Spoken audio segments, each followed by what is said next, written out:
This week on Danica Raven's BiteSize Horror, we had author Matt Baxter interviewed his story, The Pine Lake Resort Incident.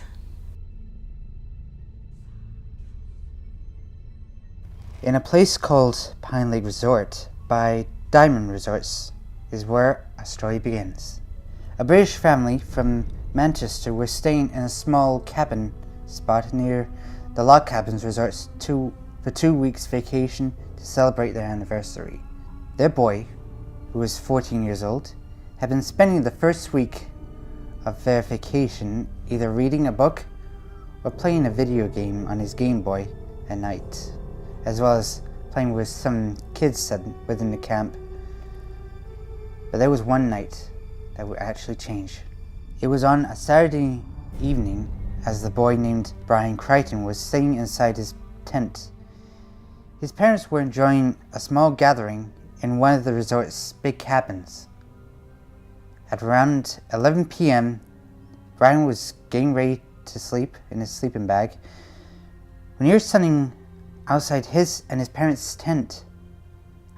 The noise came from the deep end of the lake, as if a big fish had come up from the surface and splashed loud and continued like someone was crossing the land. Brian thought it was odd, so he crawled to the zipper door to check it out.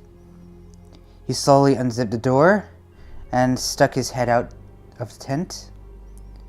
He turned his head to look around to see if it was a bear or an animal of sorts passing through to get a drink of water. But what he saw was not an animal at all, but there was a big menacing figure of a man who was dressed up like he was the biggest, baddest barbarian he had ever seen from books. Walking towards the shallow, the man walked out of the lake onto the dry land. From Brian's point of view, he guessed, this man was over 7 foot 4 meters tall. The man was dressed in black medieval attire with padding that looked like an armor suit. His sword was sheathed at his back with a couple of axes on both sides of his hips. He was holding a burning torch in his right hand and had his left hand free. The man's face was painted in a color of swampy green with his wild hair sitting back on his head with gleaming red eyes. His teeth were filed into fangs stained pink from whatever he ate before he appeared from the lake. From the looks of him, he was frightening, that people who saw him in broad daylight would think he resembled a goblin or a live orc, like a creature from fairy tales. His hand was covered by an armored glove with black pointed claws to add to the ferocity of his appearance. To Brian, this wasn't a trick of some sort of fairy tale gag. This was all happening on this night of all nights. The resort's councilmen were not around to see the oncoming attacker himself, who was walking at a distance from Brian's campsite. And worse yet, there was nothing that separated him from the sight of a man. Brian crawled out of his tent and stood up to watch the barbarian vigilante. The man stopped, and he looked around for someone to kill, and his attention looked upon the lights from the resort's large cabin windows. Seeing that the cabin was ripe with people he could kill, he drew a smirk upon his face. It was as if he had a murderous taste for blood. He developed the urge to sneak into the cabin and make a slaughter of the resort's guest. In his mind, he thought that he might just do that, or worse yet, he might seal up the doors and burn the large cabin to the ground, killing everyone inside the place. Then he might do some bloody to those who were still in their tents on the other side. It would have been scary enough way to leave a mark upon the resort and make an urban legend out of the whole place, shutting it down permanently. The man's behavior was like a maniac who had enjoyed killing too much in his past. Brian's heart was pumping in his chest. Pump, pump, pump, pump. Brian knew the worst to come. He had to do something. Brian turned around and went back into the tent. He dug into his bag on the side of the sleeping bag. Before he pulled out his fireworks and stands, he crawled out of the tent to see if he can stop him from coming from the resort. But then he realized that he needed a lighter. Remembering his father's signaling equipment, he rushed over to his parents' tent. He unzipped the tent and he crawled into the tent. He turned on the light to find his father's bag in a corner near the sleeping bags. He pulled the bag out of the tent. He opened it and emptied it out to find a compass and a pocket knife, a first aid kit. But what he also found was his dad's lighter with a few flare rockets. Tossing the bag on the ground, he reached down and grabbed the lighter before he straightened himself to look out. There was that wild man, and he was only halfway towards the back door of the resort's large cabin. The barbaric man reached out with his left hand and drew a sword when all of a sudden a counselor appeared and saw the man. The counselor approached the goblin man before he spoke out, asking him who he was and what he had in his hands. But the barbaric goblin man simply raised his arm and he struck the man down with his sword, killing him with a strike upon his shoulder. He thrust the point of his sword into the chest before he withdrew it.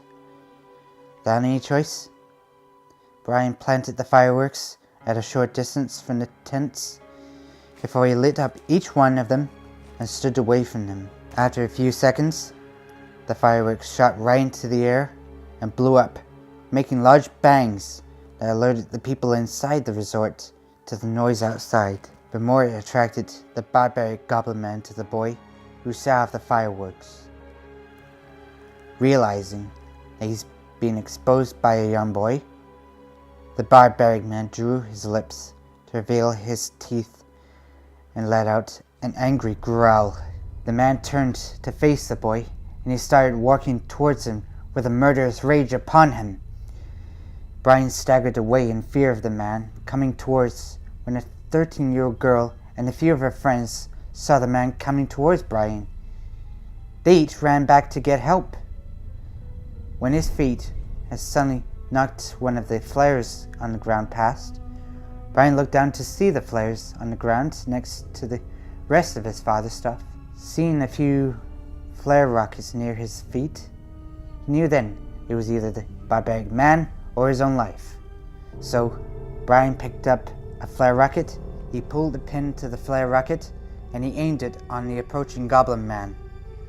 The flare flew straight into the goblin man's torch, blowing it up instantly. But that was not all. The sparks of the torch landed on the side of the barbaric man's hair and face, catching on fire before it started burning. The man himself let out a god-awful scream as the fire burned into his painted face and hair to the side of the resort's guests, who came out and saw the screaming man wielding his bloody sword about before he dropped into the ground and then ran towards the water of the lake. The barbaric man splashed across the shallow waters as Brian stood watching the man go off. After a few seconds, the man went deeper into the lake. He dove in to put out the fire in his head when two resort's security men had arrived at Brian's campsite.